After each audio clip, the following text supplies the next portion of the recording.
हमारे Ashoka film studio music channel को subscribe करें।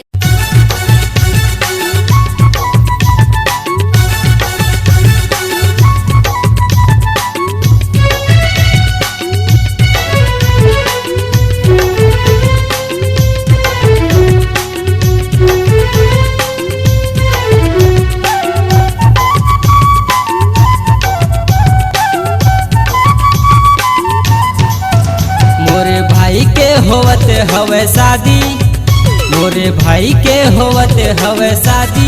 ए रानी मोर दया बेरानी न्योता है वो, दया बेरानी न्योता है वो।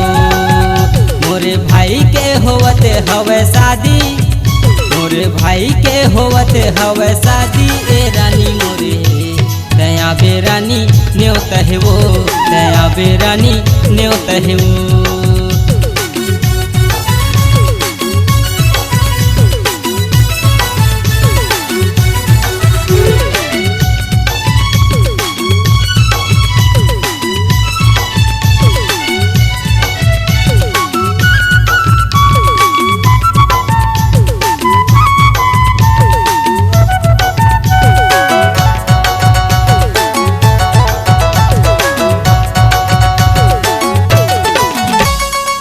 गर्मी के दिने गोरी बैसाख महीना, बंद हो जाही वो तोरे पढ़ना लिखेना, बंद हो जाही वो तोरे पढ़ना लिखेना।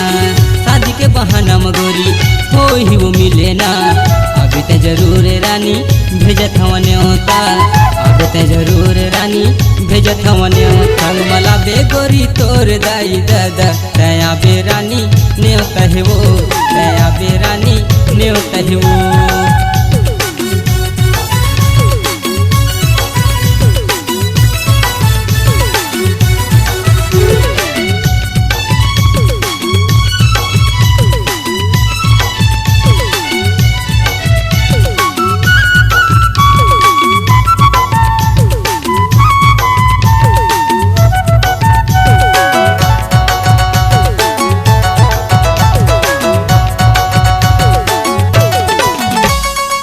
एक के चूल माटी वही गोरी तेल वो, कर दूह मैसेज तोला नहीं तो ईमेल वो, कर दूह मैसेज तोला नहीं तो ईमेल वो।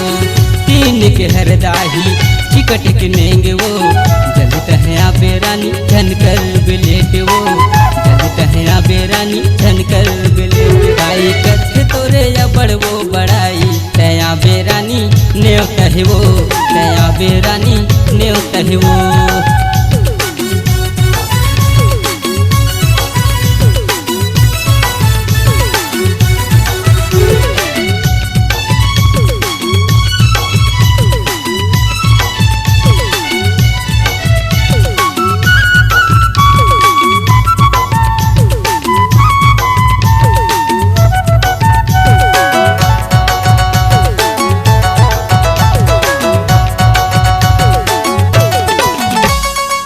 डीजे वाले बाबू ये घर गाना लगा तो बढ़ा दे साउंड थोड़ा बेस बढ़ा तो, बढ़ा दे साउंड थोड़ा बेस बढ़ा तो।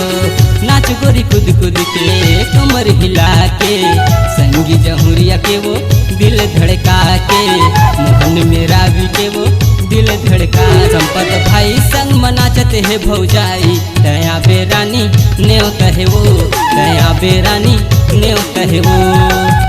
मोरे भाई के होवते हवे शादी, मोरे भाई के होवते हवे शादी। ये रानी मोर दया बेरानी न्योता है वो, दया बेरानी न्योता है वो, दया बेरानी न्योता है वो, दया बेरानी न्योता है वो, दया बेरानी न्योता है वो, दया बेरानी न्योता है वो।